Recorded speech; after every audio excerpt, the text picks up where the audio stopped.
Welcome back to Deep Speak with Brother Sadiq.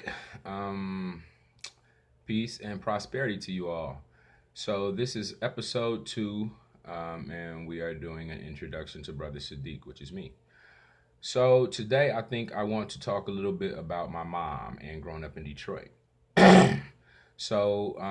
The neighborhood we lived in was, I don't know if you consider it upper middle or middle class. I don't know, socially in the times. I know we had a house and we had a Cadillac and we had a nice house.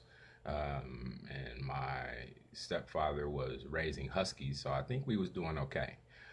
But anyway, in my neighborhood, my influences were my stepfather, of course, tall man, slim, worked a lot, happy, smiled a lot, liked him. He was a good guy. His name was Phil. Rest in peace, brother. Anyway, he was one of my influences. He had a friend of his used to come over. His name was Darnell. My uncle Pap, my uncle Benny. Of course, cats in the neighborhood, and so I'm still talking at 5 years old. This is young influence. And so, I'm watching these cats as I grow up because, of course, I'm going to eventually become a black man. And so, when you grow up, you build your character based on the people in your environment. Some of them good with their hands. You see, cat in the neighborhood working on a car. He good with it. Everybody take him his car. You want to be kind of like that. That reliable cat or whatever. And then you got, the cool cat. You want to be like the cool cat. He got all the girls or whatever. And then you got the guy over here who got, the money and the cars and then you got the working cat, who go to work every day. He got a job and he comes home and it's pretty normal, calm life. And so, these are your influences and you take your characteristics from them. And this is how we form our character. And so as we grow, I remember one time having a conversation with my mom about, what is it? She used to talk about God a lot. My mom may not have been socially conscious, but she was definitely spiritually conscious.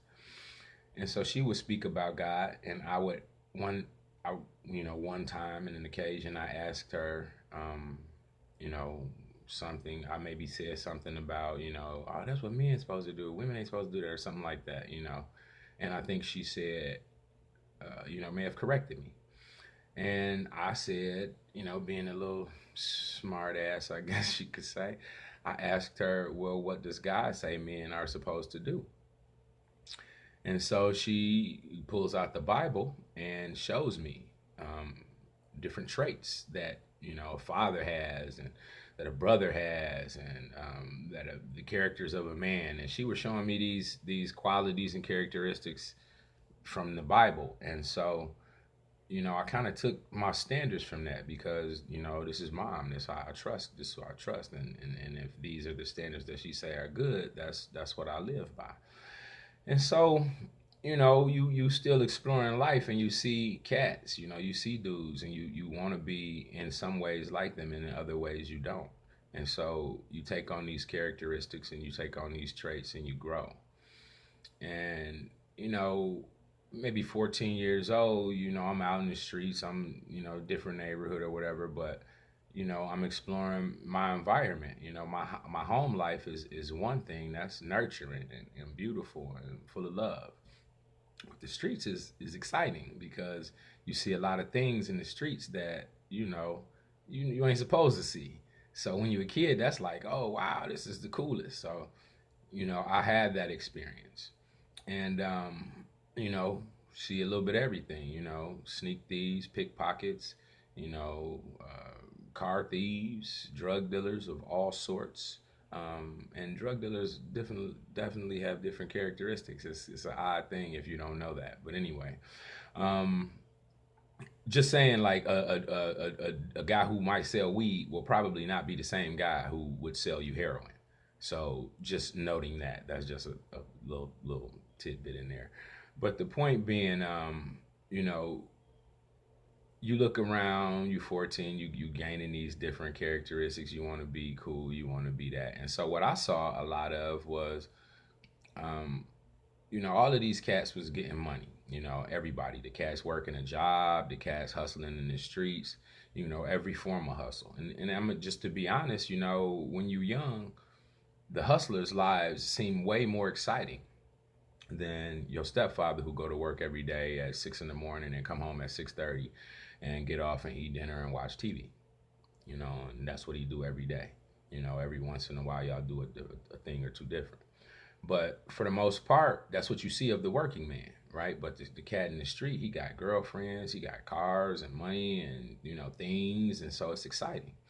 And so, looking around, for me, it was an interesting time because I knew what was right, and I also knew what what the environment had. So, we played in both fields. That's the reality. And so, the point that I'm trying to make is that after I reached a certain age, right, maybe 17 or 18, I realized the responsibilities of my life. Actually, let me go back. When I was 16, I got stabbed. So that kind of made me look at things a lot different. This happened at high school. Went from the high school to the hospital, stayed 3 days in the hospital. No news, no police, no one asked who stabbed me. No one asked, there were no questions. This is Detroit in what? So maybe 88, 89. Cody High School. So I'm just stating this because that came up because of people talking about how chaotic life is. Oh, now they got shootings in the schools. They've been doing that since I was a high schooler. Anyway, chaos. Point being, when you reach a certain age, you realize the responsibilities of your life, and so you start to make choices that are hopefully more responsible. And at a certain point, maybe about 4 years after leaving Detroit, I realized that a lot of the characteristics that I had taken on were really, survival characteristics, survival tactics, for the environment that I grew up in. You can't live in a jungle full of lions and walk around like a cat. Okay. So that's just the reality. And so after being outside that environment, you begin to kind of look deeper into self. This is what happened for me anyway. I began to look deeper into self and realize that some of the, nature and characteristics that I had taken on were only for that environment and that I didn't need them anymore. And so I started to develop myself in other ways and eventually realizing that what we look at now, right? We see these young cats out here. We talk about all this pants sagging, and oh, they ain't got no respect, and the grown folk, old folks scared of the kids, and oh, they just lost generation. They ain't got no guidance, no direction. They don't listen to nobody. All of this is reality, okay? That's true. But the fact of the matter is, we created it, okay? Just like when I was coming up, there was a pimp. His name was Denver. I don't know where the brother at. I saw him one time at the Million Man March. Salute, brother. Anyway, hope all is well and then you've moved forward in your life. And I'm sure he has. He's an intelligent man. But anyway, he kind of schooled me on the game. And so when I learned these things, I had the exciting part of what you're learning, but you also, with the spiritual part, you understand the negative, the detriment, the destruction, because basically you're just abusing somebody who's already been in an abuse situation. And so, or manipulating, however you want to say it. Either way, point being, I developed beyond that and began to look at the fact that we have our own personal responsibility as well as those children that we complain about. They saw me being, oh, I think I'm a pimp. I think you a gangster. Oh, you a tough guy. The roles that we played. So they watched us, and that's where they got the ideas and the mentalities. And so what we're seeing now is that what we was doing, we was kind of fronting a little bit. That wasn't really our full reality, but with them, they didn't know we was fronting. So now it's taking on a more truer form in them, and it's something we don't like. But the only way it's going to change is if we change it. So that is what I wanted to mention today, what I wanted to talk about today. And hopefully you will subscribe, you will share, and comment, please, because this is an ongoing situation that I'll be putting forward here. And so this is episode 2, and there'll be more to come shortly. Thank you. Peace and blessings.